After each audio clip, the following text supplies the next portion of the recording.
Hey, we're back on the Livestream Lounge. I'm Ray Latif, the managing editor of BevNet. I'm here with Tomme Arthur, a legend here in the San Diego brewing community. Thanks so much for joining us. Appreciate it. Thanks for being here. So, Tomme is the co-founder of Port Brewing in the Lost Abbey, and you've been doing this since 2006. And when we were inside, some of the presentations we saw in the year in review, so much deal activity going on in craft beer. Starting out in 2006, could you have foreseen a year that we had with the amount of activity in terms of deals, acquisitions, and mergers? They've been talking about it for a long time, right? The last couple of years, it's coming. The money's been cheap, and the growth curves are just incredible. Here locally, we've seen a doubling of the amount of breweries in town, and when we started, there was maybe 45 breweries, and we're well over 115 now. So it's been incredible. Of course, there's money going to come at it. People have had to raise money just to launch some of these breweries, and now that they've launched them and need to stay on those trajectories, they've got to take on debt from somewhere. Got to find money from somewhere. Yeah. Now, when Odell was on stage, and she was talking about how they decided to sell some of their company or a good part of their company back to their employees and their management team as a way to evolve. I'm sure you've been approached and your company's been approached dozens of times about investment, being a successful brewery, particularly in Southern California. How do you manage that process as the leader of the company? Well, my partners and I were very blessed. We started with a very small group of us. There was only 3 ownership stakes when we opened our doors in 2006.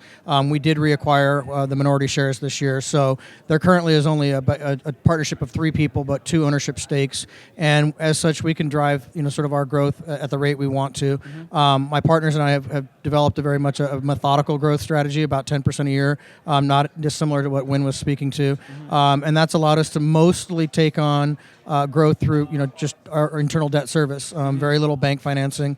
We recently completed a new bottling line expansion. It was about $1 million, and that was the first time we took on a significant debt through the bank loans. Mm-hmm. Now, you mentioned San Diego and this particular area being a big growth area for breweries. Over 115 is what you said. What makes San Diego, and we are here in beautiful San Diego as it is, aside from the weather, what makes San Diego such a great place for entrepreneurial craft activity? I think that a lot of it comes from the hospitality industry. This has always been a very heavily hospitality-based industry region. So, with the tourism and things, there's a lot of people that didn't get grow up and raised here in San Diego. So a lot of people moved to San Diego and brought this sense of beer from other places with them.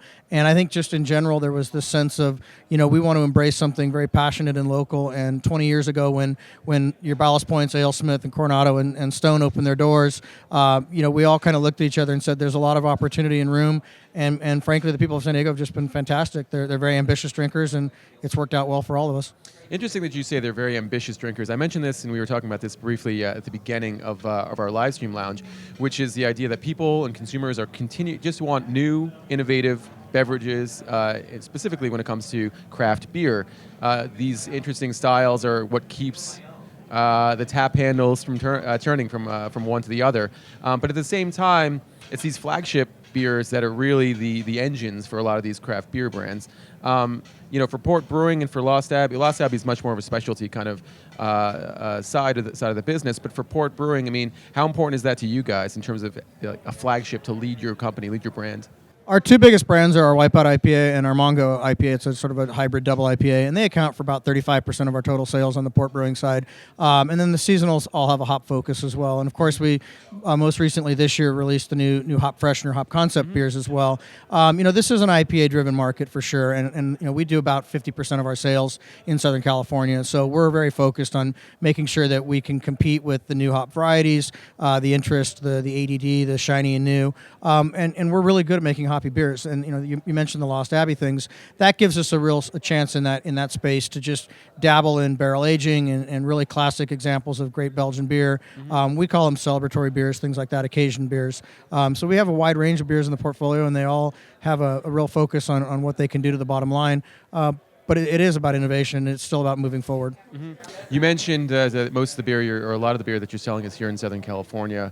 How do you guys approach distribution in terms of expanding? Because clearly, the market's out there. People want, especially on the East Coast, people want California beers.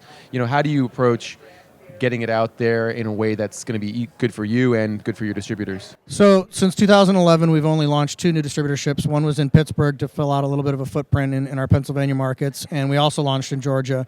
And since then, we've taken the approach that we want to focus our growth back at home. We want to really work to grow our brands in California specifically.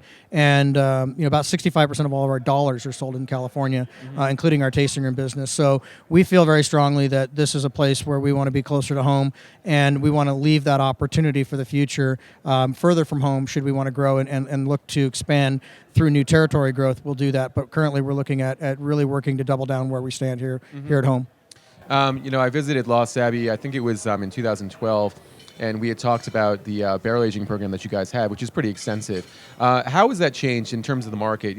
Is there still strong consumer demand for barrel aged beers at this point? Yeah, I think the market's actually growing because there's a lot of breweries up and down the coast who are adding larger programs as well, and even nationally, most breweries now have some sense of an oak barrel program.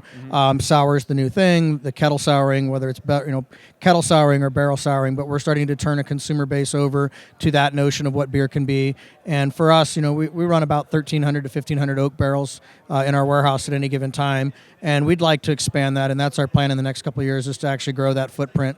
We just took on a new packaging line, and that's going to allow us to move our old line and separate the two sides. So in 2017, we hope to increase the output of our sour beer program pretty significantly.